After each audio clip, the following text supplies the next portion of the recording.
So I would consider myself a 3D artist before I would consider myself a lecturer, just because that's kind of what my specialism is.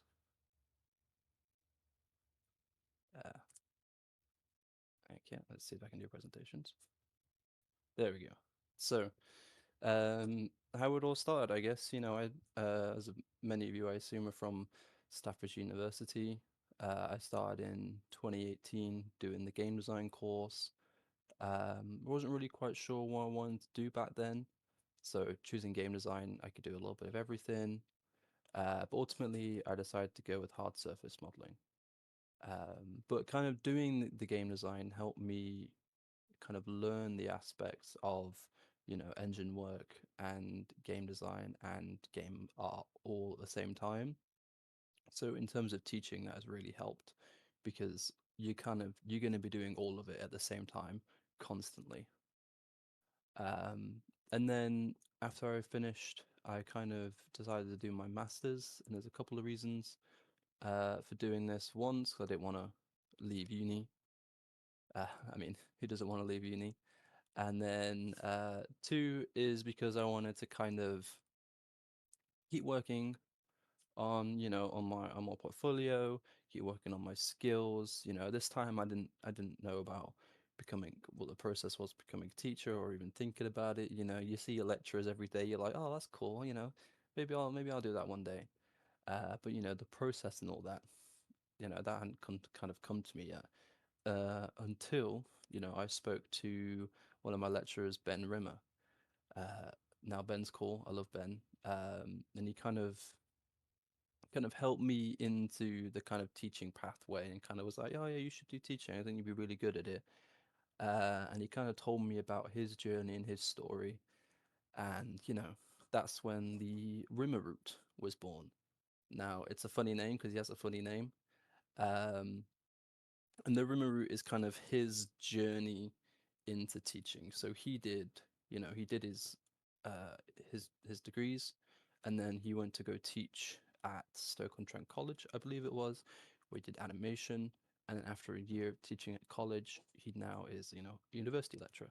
So that was kind of the pathway that he did, and I was like, you know what, I think I'm gonna do that too. And that's the Rimmer route was born. So yeah, my experience talked about a little bit. Coventry College started in August 2023. So that was college level. So that was level two, level three, and then H&C, which is excuse me, excuse me, level four. So but it was mainly level two and level three, and it can be quite challenging when you've been at uni for quite a while, and you've gone up through the years, and so your kind of skills and everyone's skills has kind of increased with you, but now you're going kind of back down to where you were before even uni. And so you want to do all those cool things, but really you can't really implement that just because of the people who come into college with kind of no concept into what kind of game design is, what game art is, what Unreal Engine is, what blueprinting is. You've kind of got to do all of that from the very beginning, and then that can be quite challenging. And with Ben's infinite wisdom, he was like, "Oh yeah, you should teach him how to do trim sheets." So here I am, uh, trying to teach 16-year-olds how to make trim sheets. Now they all hated me. They were so confused. They had no, they, were- I don't know if it was me being bad or, but trim sheets are quite confusing and quite annoying. But like they did not like me doing trim sheets.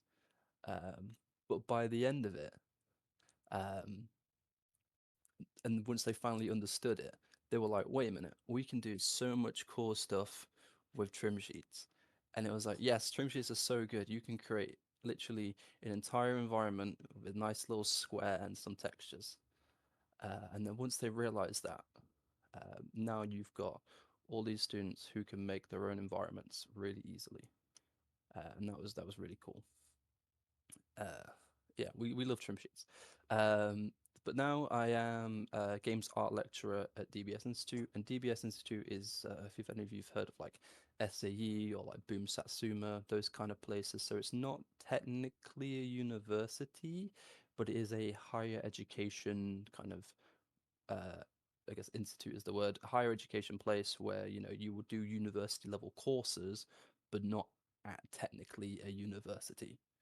Um, so we are in collaboration with Falmouth. So what kind of Falmouth do is they kind of like accredit the courses and kind of look at our course and go, yep, that's good to go, and we kind of use their name to kind of get our course accredited and published. But ultimately, we are kind of our own section. So that games course has kind of just started up last year down in Bristol, and now this year with me in Manchester. Um, because these guys they focus on music and sound and stuff. But now with me coming in, we're going to do a little bit of games. So, what qualifications do you need to teach? Now, there's a lot of myths and misconceptions about this kind of stuff, but you 100% will need GCSE C for maths and English. So if you don't have that, then you definitely need to go out there and start getting it. You need a bachelor's degree. So you will need to have a degree in whatever it is you want to teach. So if you want to do games, you need a game design, you need games art, games programming, whatever. You need to have something related to that field.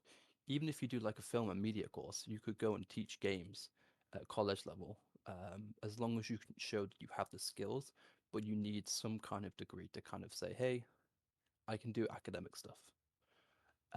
So those are the things that you will need. Those two you will need. But what's good to have is something called a PGCE or any kind of teaching qualification. And what a PGCE is a postgraduate certificate in education. So this is a postgraduate degree. So this happens after uh, your bachelor's. So postgraduate is literally teaching in like a year, teach you how to teach in a year. Now, I'll be honest, I do not have a postgraduate degree. I don't think I ever will, because it's a year if you do it full time, or it's 2 years if you do it part time. And to be honest, I kind of look at what's going on in the degree itself, and I'm like, I don't want to do it. It looks super boring. You kind of everything that I've kind of learned teaching wise, I've learned it on the job. You don't need uh, the PGCE to be a good teacher. However, if you do have one, you will get more money from wherever it is you've got a job, because you will have something called QTS, which is qualified teacher status, which means effectively you go, hey, I'm a teacher, here's my proof. You know, you can get more money just because you have a PGCE. Now, a master's degree. A master's degree is really useful if you're wanting to teach at university. If you want to teach at university, most of the time you will have to have a master's degree, or you will have to earn a master's degree while on the job. So you will do your teaching and you will study your master's degree. And then if you don't have a PGCE at university as well, some universities will also ask you to do PGCE. So you'll notice, if you've been in uni, you'll notice that your lecturers will be doing their PhDs alongside teaching, and then some of them will be doing a PGCE as well at the same time. Um, it's just the way, because universities, it's an academic institution. They want you to have those degrees in place. Yeah, exactly. Yeah, your PGC, your salary will go from 28K to 40K. Yeah, you will earn more money, um, but it will be 2 years part time or 1 year full time. Now you could do it doesn't have to be a PGCE. I can't remember what it's called, but there's some other ones where if you wanted to teach at secondary or primary in specific subjects, the government will actually give you a bursary of I think up to £30,000 to do um, those teaching quals to go teach in primary or secondary. None of those are in games, but they are in like IT or maths or English or any of that kind of stuff. And they will literally pay you to go do that because they want teachers, and they're saying we will pay you a year's salary for you to do this degree. So you don't necessarily have to go into games. There are other pathways out there. But master's degree, very useful for one to teach at university. I'm lucky that I decided to do mine. Um, yeah, it's been quite useful. So where do you start looking for jobs? Now there's three places. So you got a place called FE Jobs, you've got jobs.ac.uk, and then you obviously got LinkedIn. So FE Jobs is further education, like college level, is where you're going to find most of those jobs.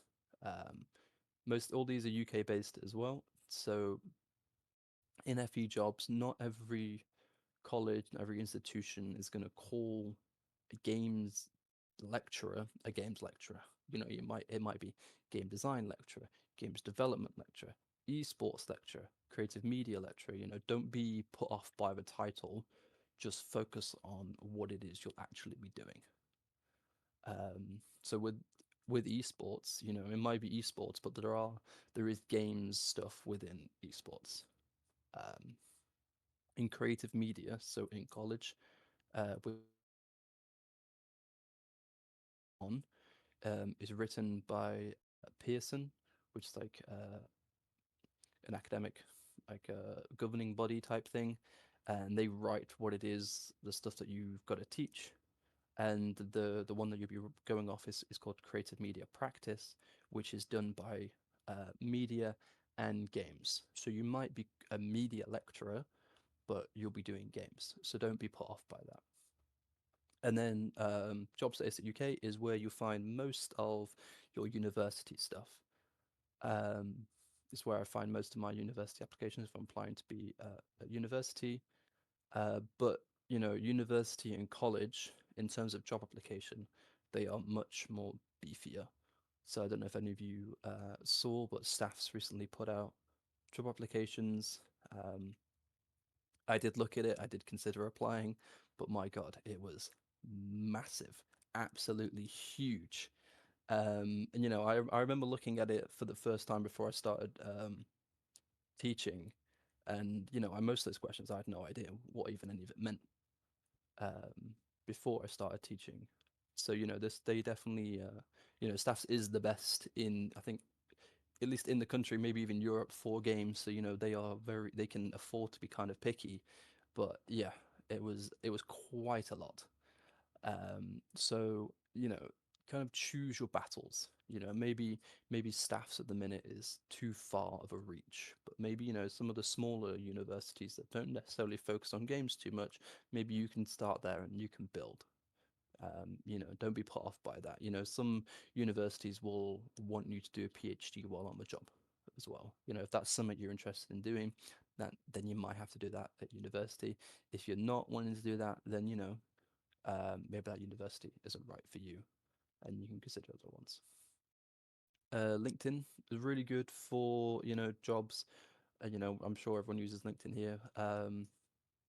Really good resource, but never apply directly through LinkedIn, please. Never do that. Always go straight to the company website and do it there. Don't be afraid to reach out to lecturers, who work at colleges or universities, and be like, hey, you got any jobs going, type of thing? You got anything that you're wanting to implement, that kind of stuff? Don't be afraid to ask them. The worst you're gonna get is maybe is a no, but you tried. Maybe they'll say, "Oh, maybe in a little bit we'll be doing stuff." So it's always good to kind of maybe jump on that kind of stuff. So CVs and cover letter. I know I see see loads of stuff on CVs and cover letters all the time, but I never actually see them show their own. So I thought that's what I would do. Mine's got me a job. So I feel like it works, I guess. So I'll show you guys. So yeah, here's what my CV that I use right now, and then a cover letter that I've used to apply for jobs.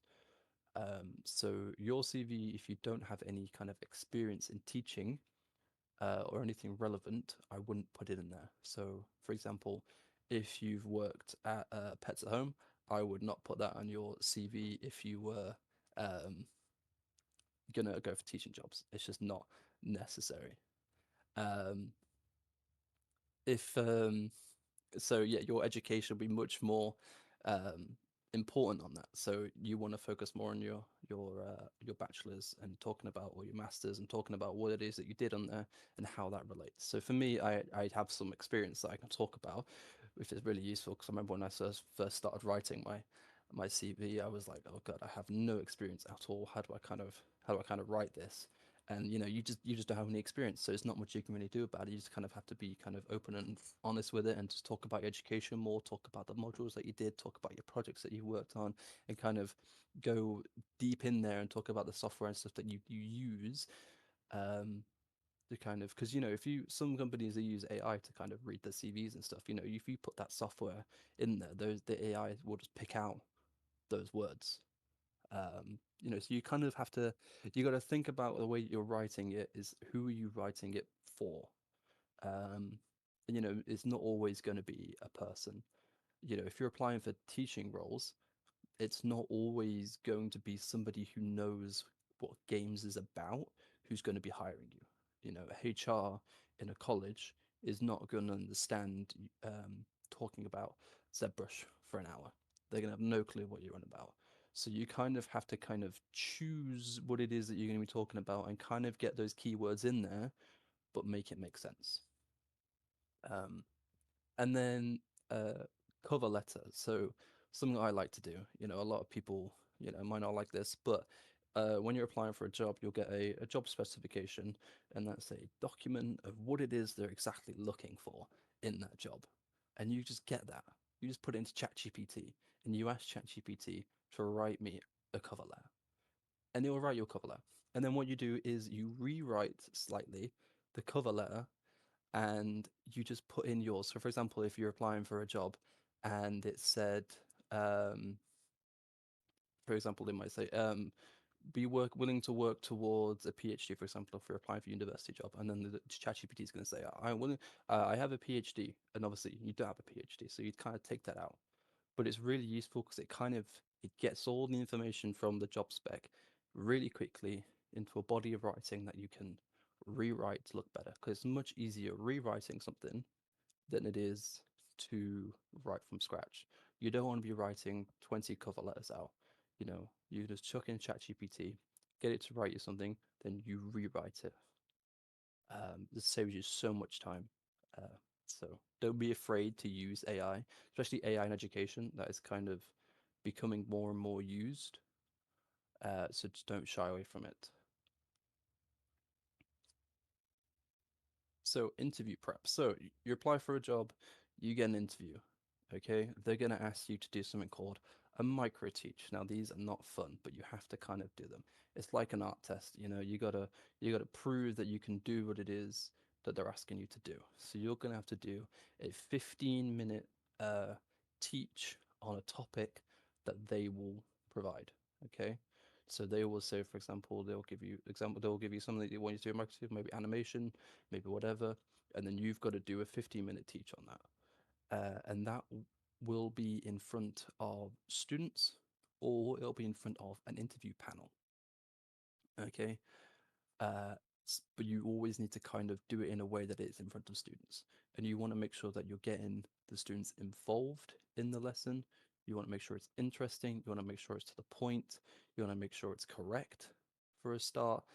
Um, it the 5 slides is it depends on what the topic is. I just chose this guy. I don't know who he is. He just had some good points, so I just chose this guy. Um, but yeah, the prepare IT in advance is a big one because if we're doing some, um, if you're doing games, most of it is computer based, right? So if you're doing it at a college, maybe they don't have all the facilities um, to do what it is you want to do. So for example, they might say, do a 15-minute presentation, micro teach on how to sculpt a skull, and then you end up going, oh, okay, let me start in ZBrush, do all this kind of stuff, and then you get there, but like, oh yeah, we don't use ZBrush, we only use Blender. You're kind of screwed. So you need to make sure that you're asking them all the important questions before you begin. You want to make sure that you're asking them, for example, if you do it in ZBrush, and you're sculpting away, and then you're talking about tools, you talk about brushes. At the end of it, you kind of go, okay, so can you tell me some brushes that we used? Can you tell me some terminology that we used? You want to make sure that you're getting them to be engaged in what it is that you're doing. You're not always going to be doing a workshop type thing where they're fully, you've got 15 minutes, you haven't got time to kind of go to each of them and help them all in ZBrush and that kind of stuff. So you might just be demoing something at the front and explaining as you go. That obviously depends on what it is that you decide to do. So I do have some examples of micro teachers that I have been given to do while I've been interviewing. So the first one there is kind of a big one, right? So I kind of looked at it as a 30-minute micro teach. At that point, I don't think it becomes a micro teach anymore. They're just asking you to do, say, a 30-minute lesson. I actually turned this one down. For example, if you get given an art test and it's like, make this in a week, and it's like a massive project, you're just gonna just say no to that, right? It's ridiculous. So I said no to this because I just looked at it and I was like, one, I don't have the time. I was teaching at the time anyway, so I was like, one, I've got my own lessons and stuff to plan. I haven't got time to plan another one. Two, it's massively long. How am I going to fit this all in? I just thought it was. I was like, no, I'm okay. I'm not that interested. Anyway, this isn't worth my time. And then the first one on the right is one that I was given when I was like first applying, and I ended up applying to be, excuse me, a level one like lecturer, so teaching level one. And then as I kind of when I got everything back, and I was kind of like, actually, I don't know if I wanna teach level one. It's using Game Maker and stuff, and I was like, I just don't think it's for me. So I turned that one down as well. But that micro teach, is quite straightforward and simple. They weren't asking for anything massive, so it's a good example there. And then the one on the bottom is actually the micro teach that I got my first job at. So it was a 15-minute micro teach on a walk cycle animation, and then talking about the 12 principles of animation. Now, I have no animation experience at all. I am a hard surfaced artist. I like cars and guns, and tanks. Doing animation, I was like, oh no, I have no idea. So the first thing that I did is I went to the animation department here at uni, and I was like, hey, help.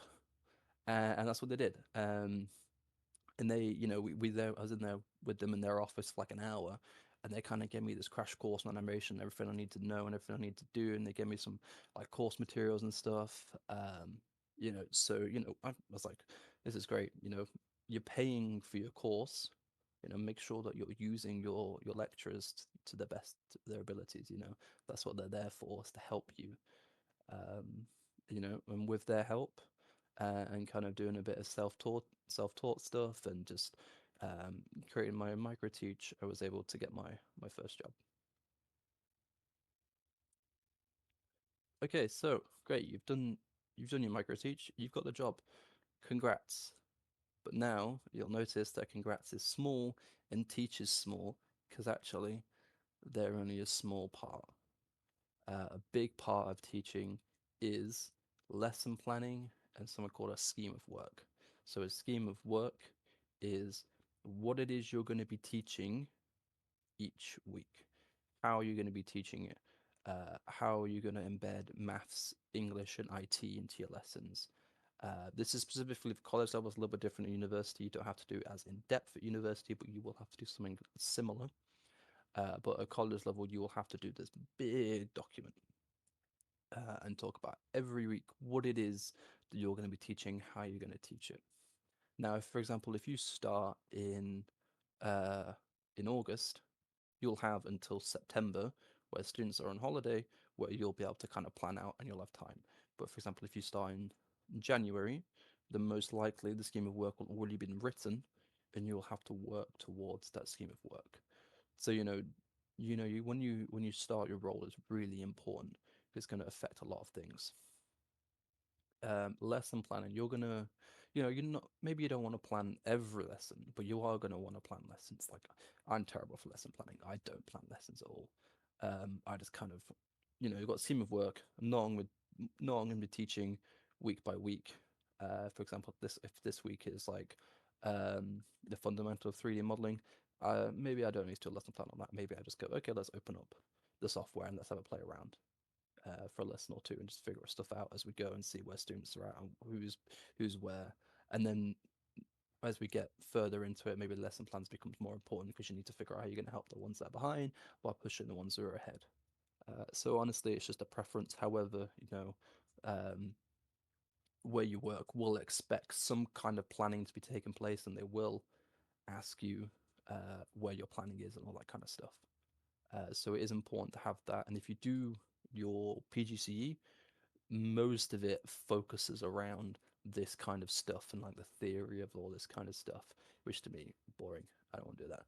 But for you, that might be something that you need to focus on. Maybe you're more organized than I am, and it's something that is more important to you. Mental health. So I wanted to include this in there because a lot of teachers, a lot of lecturers, they struggle with mental health quite a lot. I'm not gonna shy around this. I've got these stats here. So 31% of teachers experienced mental health issue in the past academic year. 47% with mental health symptoms were away for more than a month or more over the academic year. 74% consider they do not have enough guidance about mental health and well-being at work. And 65% would not feel confident in disclosing mental health problems or unmanageable stress to their employer. So mental health is a big issue within teaching as a whole. Is why there aren't that many teachers. It's because a lot of them are leaving due to mental health. And I think the big one, the biggest reason for a lack of mental health and mental health support is work-life balance. I think a lot of teachers feel the need to kind of take on more work than they should, or they're pressured by their workplace to take on more work than they should. You need to have a good work life balance. If you're contracted to work 9 to 5, then you work 9 to 5. Do not work outside of your hours. If they ask you to, they should not, they cannot ask you to. If they kind of insinuate that you should, you say, no, I'm not doing that. Do not take marking home with you. If you could give them 5 tasks to do, and they give you a week to do them, and you go, actually, I'm not going to be able to get these 5 tasks done in a week, not with all my other duties on top of that. You say to them, I cannot do that. Um, do not take it upon yourself to do more work than you're capable of doing, because that's why we have statistics like this. It's very important that you kind of your limits, where you're at. It's very hard at the start. I was kind of the same. When you're at the start, you kind of wanna make it a good impression. You wanna be good at your job. You wanna do all that kind of stuff. Um, but ultimately, all that happens is that you get burnt out, um, and you don't want to do it anymore. So, making sure that you focus on your mental health is very important, because you're gonna have most likely your own tutor group, so that's going to be maybe like 10, 20, 25 students, um, who is kind of your responsibility. That's 20 lives that's going on simultaneously at the same time as yours. They're all going to have their own, like, if you're working at college level, they're all their teenage problems that always happens. A lot of them will be struggling with their own mental health. A lot of them will come to you for support. um Obviously you send them to the student counselor, guidance, all that kind of stuff, and you don't have to do that as yourself. um but you can't kind of take on all that kind of stress and stuff going on, because you just physically will not be able to handle it. It's not your excuse me, it's not your responsibility to kind of fix their lives. I'm going to put in quotes there. You're there to teach them and to look after them, make sure they're okay in that regard. But there's other people's jobs who are professionals, whose jobs it is to kind of help them with all that kind of stuff. So your mental health is equally, if not more important than theirs in that regard, because you have to look after 20 of them at one time. And then I've put the UCU, which is the University and College Union, in there. So as soon as you become a teacher, you join. immediately you join, and it is free for the first year. I have not paid since I've started. Yeah, that's probably coming up. As far as I'm aware, when you pay, I think it's like a percentage of your paycheck or something like that. I'm not quite sure. I don't remember. It's not a terrible amount, from what I remember. But yeah, you join that and you have the support of the union behind you. Most likely, you'll have a union representative at or your place of work. And when you first join, when you start, you kind of you find out who that is. You set up a meeting with them. You talk to them about any concerns you have, anything. They're there to help you and to guide you, especially as a new teacher. Um, you have any disagreements with management, you have any disciplinary action, you have anything like that at all, even just a little negligible thing that you might think, you go speak to the union. They are your kind of first point of call. If you have God forbid an accusation against you and you're not in the union, that's can be really difficult. So you need to be in the union because they are on your side. Whereas your place of work, if something bad happens, they will not be on your side. They will be on the student's side. So you need somebody who is going to be on your side. So joining the union is really, really important. Um, and the more people in the union as well, the stronger it is. The union's fighting at the minute for better working conditions, better pay, all that kind of stuff. So being in there, you can kind of help make those decisions. You get to elect a president and do all the voting kind of stuff. Decide what it is that you want the union to be fighting for, all that kind of stuff. So it's very important being in the union. So thank you very much. It's not super long.